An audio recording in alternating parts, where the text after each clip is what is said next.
Welcome to the Protagonist Pub. My name is Tammy, and this is where characters gather.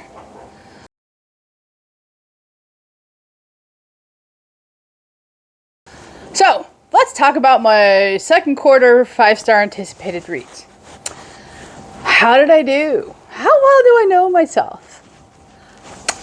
Well, first, let's talk about the DNFs on those second quarter 5-star read choices. First up would be Three Sisters, Three Queens by Philippa Gregory. No one was more surprised than me when I DNF'd this book halfway through. But I just am not in the mood for selfish, spoiled women, and thus didn't want to read it. Next book I DNF'd off this list, Kings of the Wyld by Eames. Lots of people love this book. I just didn't get the point.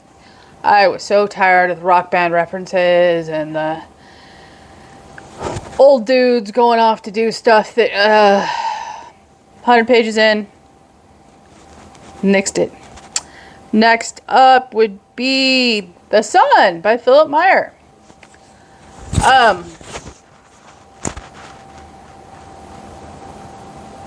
This had been on my TBR for a very long time, and I couldn't follow it. I didn't care about it. It was disjointed, and it was a no.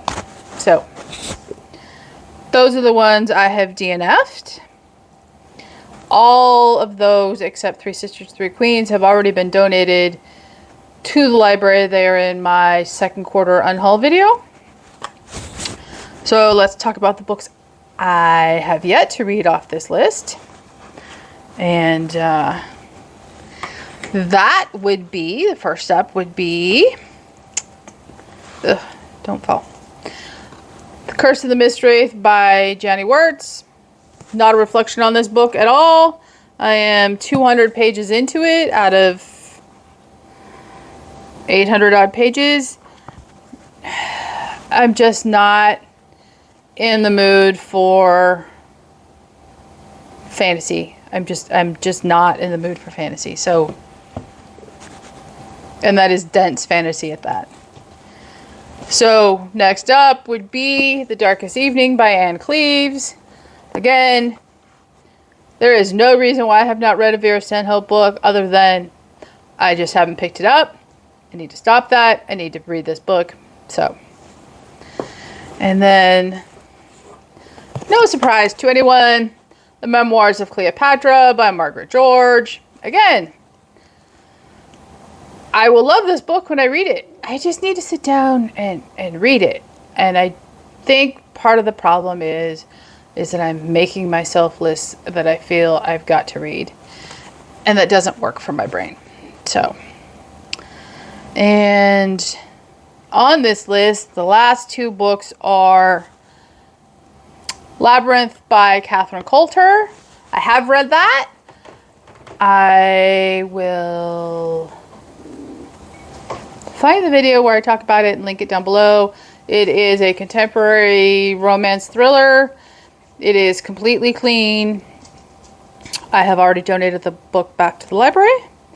I enjoyed it immensely. It is part of the FBI thriller series. It is book 23 in that series, but you can read them as standalones and not feel like you're left out.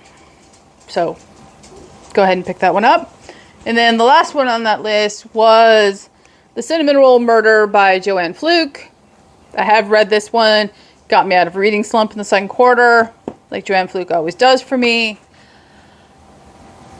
It wasn't the best example of a Hannah Swenson book.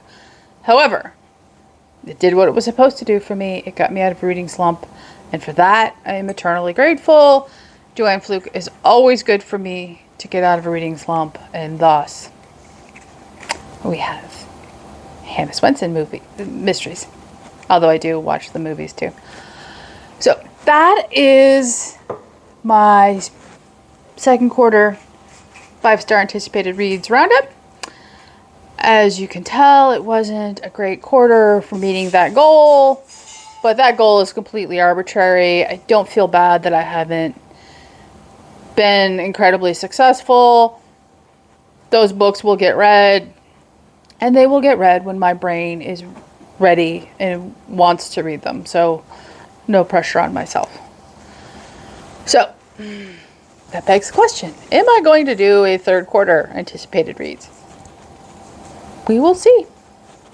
Leave a comment down below, like and subscribe, and I will see you here next time at the Protagonist Pub.